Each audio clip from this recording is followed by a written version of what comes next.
Umakyat na sa 871 ang bilang ng aktibong kaso ng COVID-19 sa Bicol Region. Ayon sa pinakahuling ulat ng Department of Health para sa linggong buwan ng Pebrero, simula ika-9 ng Pebrero hanggang ika-15 ng buwan ng Pebrero ngayong taon. Sa naturang bilang, isa ang naitalang bagong kaso na naitala sa bayan ng Minalaba, Camarines Sur, habang labing 870 ay may mga dati ng kaso na patuloy pa rin minomonitor. Samantala, 14 ang bagong gumaling sa naturang virus, kabilang na ang 13 mula sa lungsod ng Naga at isa sa mula sa probinsya ng Sorsogon. Wala naman na italang bagong nasawi. Nasa 92.84% na ang target ng population ang fully vaccinated na sa Riyong Bicol, habang mahigit 676,000 na individual ang may booster dose.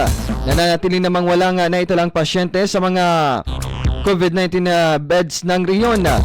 Samantala, patuloy na nagpapaalala ang Department of Health Bicol sa publiko na mag-ingat at sundin ang MVA Health Protocols upang mapanatili ang kontroladong sitwasyon ng pandemya sa Bicol Region.